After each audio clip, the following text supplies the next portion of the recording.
Party कौन?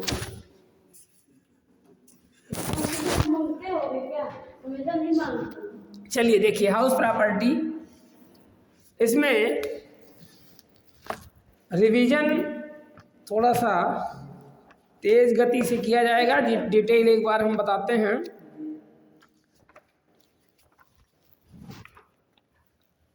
मकान संपत्ति की आय या आय का दूसरा शीर्षक है। इसमें मकान और उनसे लगी हुई जमीनों पर आयकर देना होता है।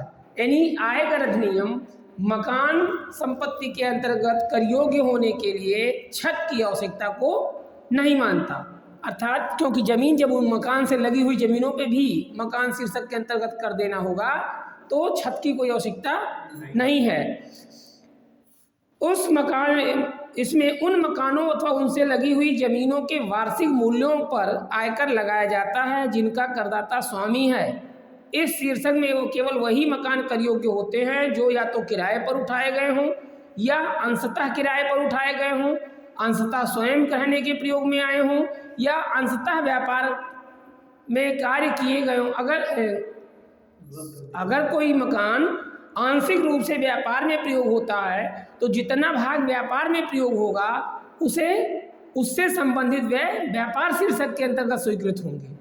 और जो मकान, यानी हाउस प्रॉपर्टी के अंतर्गत केवल वही मकान कर योग्य होंगे जो मकान या तो किराए पर उठाए गए हों या करदाता उसमें स्वयं रहता हो। इसके बाद है, करदाता का उस मकान का स्वामी होना चाहिए।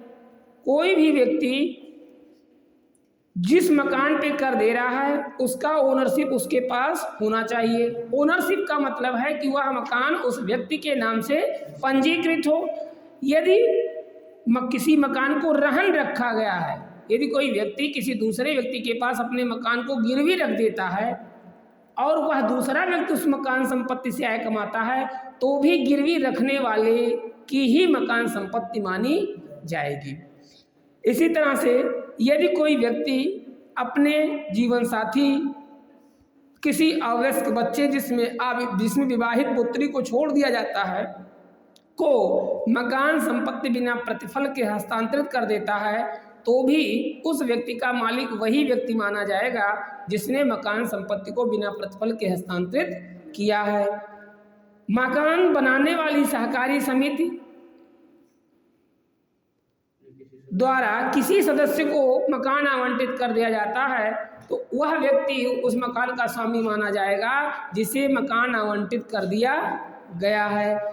और जब यदि पट्टे की जमीन लेकर कोई व्यक्ति मकान बनवाता है तो मकान बनवाने वाला ही इसका स्वामी माना जाएगा। और यदि विवाद की स्थिति पैदा हो जाए तो जिसके कब्जे में मकान संपत्ति होगी वही उसका स्वामी मान लिया जाएगा। इसके बाद है, मकान संपत्ति के संबंध में कौन कौन सी चीज़ें कर मुक्त हैं। यदि कृषि भूमि अथवा उसके पास कोई मकान स्थित है तो वह कर से मुक्त है। यानी ये भी कहा गया कि वही मकान संपत्ति शीर्षक के अंतर्गत कर योग्य होंगे जो क्या हों, शहरी क्षेत्र में स्थित हों। भारतीय रियासत के राजा के एक महल का वार्षिक मूल्य जो है वो कर मुक्त होगा।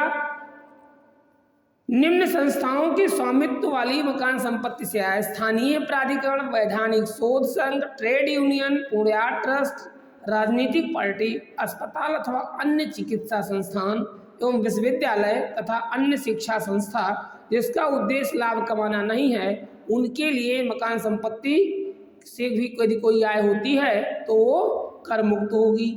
करदाता का अपने ही व्यापार अथवा पैसे में प्रयोग होने वाले मकान से आय इस शीर्षक के अंतर्गत कर मुक्त होगी। स्वयं के रहने के मकान से आय इस शीर्षक के अंतर्गत कर मुक्त होगी। मकान संपत्ति, यदि कोई मकान संपत्ति विदेश में है, कोई व्यक्ति भारत का निवासी है और उसकी मकान संपत्ति विदेश में है, तो उसकी मकान संपत्ति आय पर भारत में मकान शीर्षक आय में कर योग्य माना जाएगा। यानी मकान हाउस प्रॉपर्टी के अंतर्गत विदेश में स्थित मकान संपत्ति पर भी कर लगाया जाएगा यदि करदाता भारत का निवासी है। यदि कोई व्यक्ति दो या दो से अधिक व्यक्ति किसी एक ही मकान संपत्ति के मालिक हों और दोनों का प्रत्येक अंश निश्चित हो तो प्रत्येक सहस्वामी को अपने हिस्से की आय पर आयकर देना होगा। यदि कोई व्यक्ति किसी मकान को किराए पर लेता है और पुनः उसे किराए पर उठा देता है तो उसको सिकमी किराया कहते हैं, और सिकमी किराए से प्राप्त आय इनकम फ्रॉम अदर सोर्सेज में टैक्सेबल होती है। व्यापार की सुविधा के लिए अथवा सुरक्षा के लिए किराए पर उठाई गई संपत्तियों से प्राप्त किराया यदि ऐसा व्यापार करने में सुविधा प्रदान करेगा तो वह मकान संपत्ति आय शीर्षक में कर योग्य नहीं होगा, वह व्यापार शीर्षक में कर योग्य माना जाएगा। जैसे हमारे पास कोई मकान है, हम व्यापार कर रहे हैं और उसने अपने कर्मचारी को रख रहे हैं, तो उस मकान कर्मचारी से यदि कोई पैसा लेते हैं तो वो व्यापार शीर्षक की आय मानी जाएगी। इसी तरह से यदि हमारे पास मकान है, हमने व्यापार भी किया है और हमने डाकखाने वाले को अपने मकान को किराए पे दे दिया है, इसलिए कि जिससे हमें वहाँ रजिस्ट्री वगैरह करने में या और कोई हमारे व्यापार में सहयोग प्रदान करेगा, तो उस डाकखाने को जो उठाने से में आय होगी वो व्यापार की आय मानी जाएगी। पेइंग गेस्ट रखने से आय, अन्य साधनों से आय मानी जाएगी। संयुक्त किराया, ये पहले ही बताया था कि यदि अनुबंध के अंतर्गत किराए की धनराशि में कुछ सुविधाओं के मूल्य शामिल कर लिए जाते हैं तो उन सुविधाओं का मूल्य घटाकर मकान संपत्ति आय की गणना की जाएगी। कर किस पे देना है? प्रत्येक व्यक्ति को मकान के सकल वार्षिक मूल्य कर देने के लिए वार्षिक मूल्य की गणना की जाएगी। वार्षिक मूल्य ज्ञात करने के लिए सबसे पहले मकान का सकल वार्षिक मूल्य ग्रॉस एनुअल वैल्यू ज्ञात किया जाएगा। ग्रॉस एनुअल वैल्यू ज्ञात करने के लिए मकान को दो भागों में बांटा गया है। एक ऐसे मकान जिन पर किराया नियंत्रण अधिनियम लागू नहीं होता है और एक ऐसे मकान जिन पर किराया नियंत्रण अधिनियम लागू होता है। ऐसे मकान जिन पर किराया नियंत्रण अधिनियम लागू नहीं होता है उन मकानों के संबंध में ग्रॉस एनुअल वैल्यू की गणना करने के लिए वास्तविक किराया यानी एक्चुअल रेंट, फेयर रेंट और म्यूनिसिपल वैल्यू, नगर पालिका मूल्य, वास्तविक किराया और उचित किराया, इन तीनों की तुलना की जाती है। अगर मकान रेंट कंट्रोल एक्ट के अंतर्गत इफ हाउस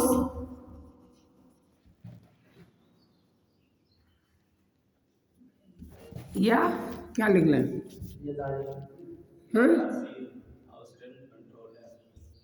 यदि मकान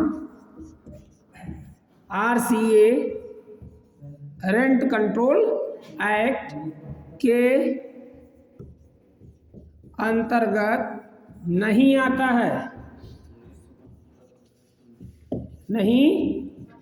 है तो सकल वार्षिक मूल्य की गणना करने के लिए हम नंबर 1, 2 और 3, नंबर 1 में है आपका municipal value,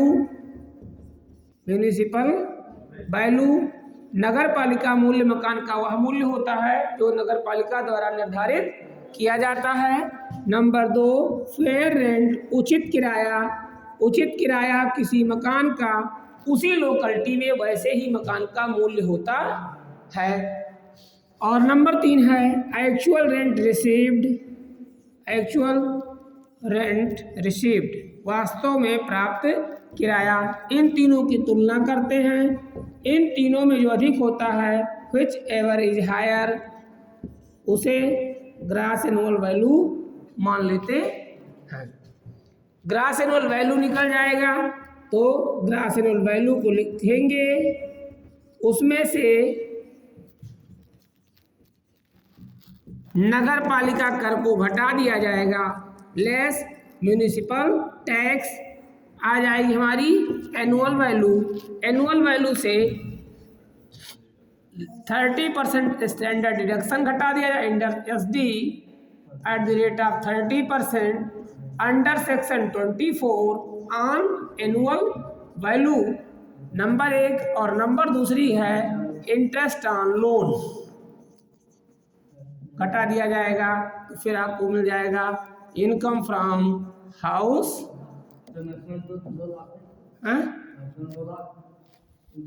interest on loan. अब एक एक पॉइंट देख लीजिए। नगर पालिका कर के बारे में कहा गया है कि यदि करदाता अपने मकान में रहता है तो नगर पालिका कर की कोई कटौती नहीं मिलेगी। नगर पालिका कर तभी घटाया जाएगा जब नगर पालिका कर का भुगतान मकान मालिक ने किया है।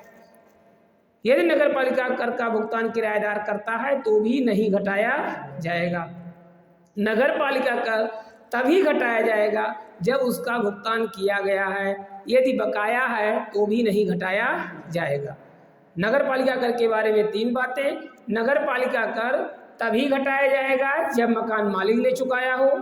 नगर पालिका कर उसी वर्ष घटाया जाएगा जिस वर्ष उसका भुगतान किया जाएगा। यदि नगर पालिका कर बकाया है तो भी नहीं घटाया जाएगा। यदि किराएदार ने चुकाया है तो भी नहीं घटाया जाएगा।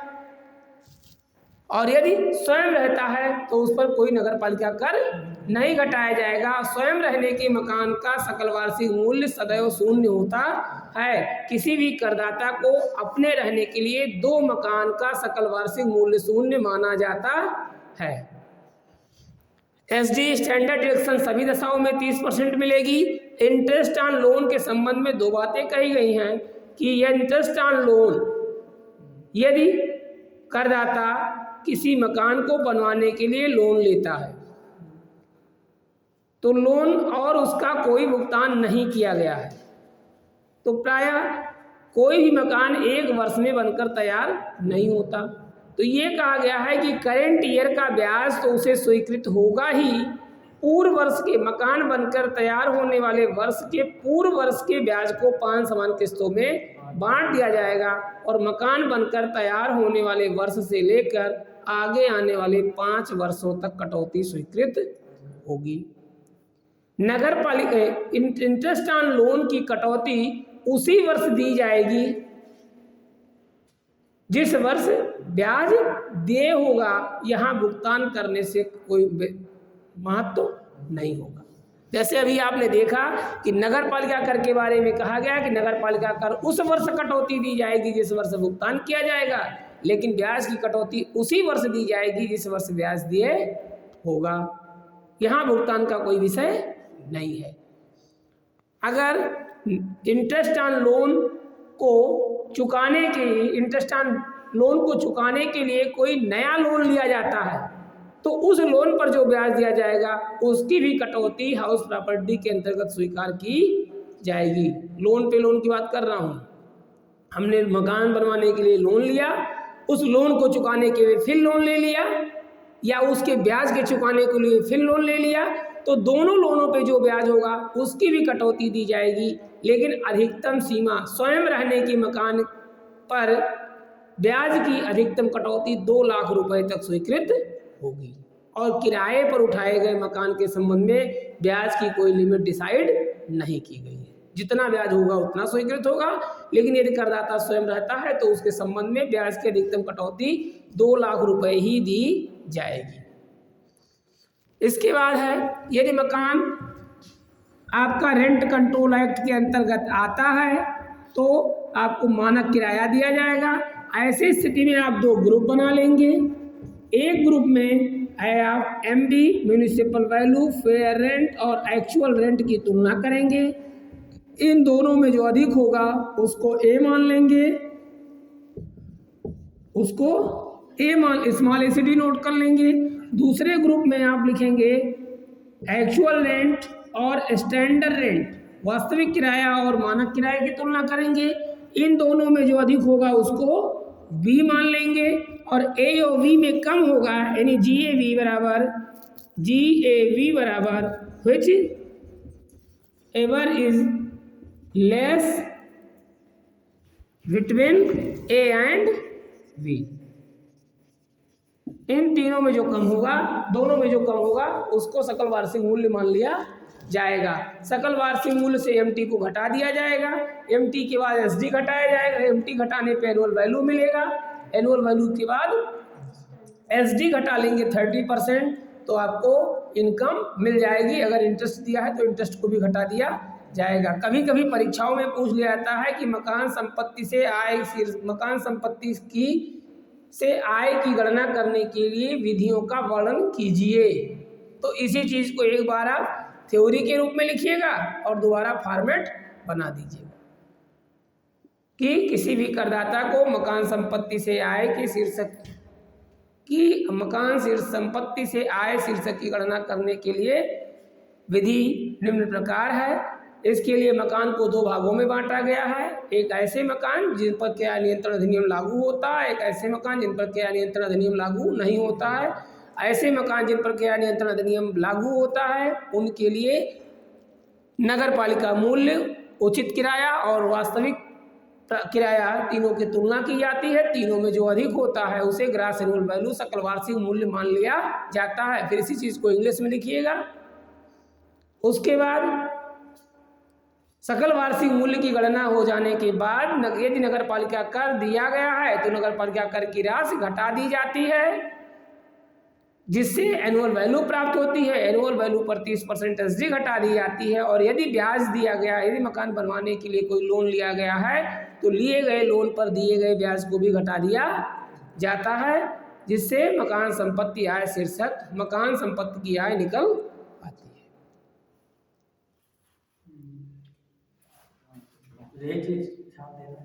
यही छाप देना बस। कैसे बोलिए, हम कॉपी करते हैं वहाँ पेस्ट करते हैं। कॉपी नहीं हुई क्या? सर क्लिप बोर्ड ऑन करना पड़ेगा क्योंकि कई चीज कॉपी करना है तो क्लिप बोर्ड में ऑफ नहीं। उसके बाद यदि मकान किराया नियंत्रण अधिनियम के अंतर्गत आता है, ऐसी स्थिति में हम मकान संपत्ति के सकल वार्षिक मूल्य की गणना करने के लिए सर्वप्रथम म्यूनिसिपल वैल्यू, फेयर रेंट और एक्चुअल रेंट की तुलना करते हैं। इन तीनों में जो अधिक होता है उस राशि की तुलना